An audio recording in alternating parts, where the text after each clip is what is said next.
भगवान शिव का विवाह ब्रह्मा के पुत्र दक्ष की पुत्री सती से हुआ था। एक बार दक्ष ने एक विशाल यज्ञ का आयोजन किया, लेकिन उन्होंने शिव व सती को निमंत्रित नहीं किया। भगवान शिव के मना करने के बाद भी सती इस यज्ञ में आईं और जब उन्होंने यज्ञ में अपने पति शिव का अपमान होते देखा तो यज्ञवेदी में कूदकर उन्होंने अपनी देह का त्याग कर दिया। जब भगवान शिव को यह ज्ञात हुआ तो उन्होंने क्रोध में अपने सिर से एक जटा उखाड़ी और उसे रोषपूर्वक पर्वत के ऊपर पटक दिया। उस जटा से महाभयंकर वीरभद्र प्रकट हुए।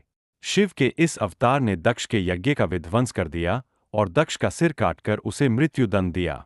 बाद में देवताओं के अनुरोध करने पर भगवान शिव ने दक्ष के सिर पर बकरे का मुंह लगाकर उसे पुनः जीवित कर दिया।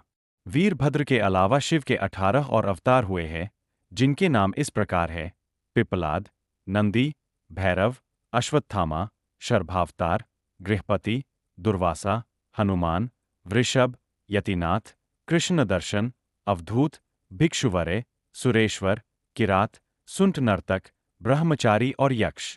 इस संदर्भ में एक कथा है कि एक बार ब्रह्मा और विष्णु में श्रेष्ठता को लेकर विवाद होने लगा। दोनों निर्णय के लिए भगवान शिव के पास गए। विवाद का हल निकालने के लिए भगवान शिव साकार से निराकार रूप में प्रकट हुए।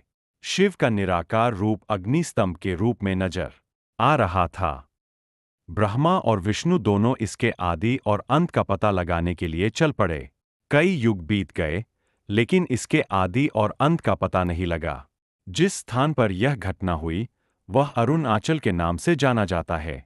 ब्रह्मा और विष्णु को अपनी भूल का एहसास हुआ। भगवान शिव साकार रूप में प्रकट हुए और कहा कि आप दोनों ही बराबर हैं।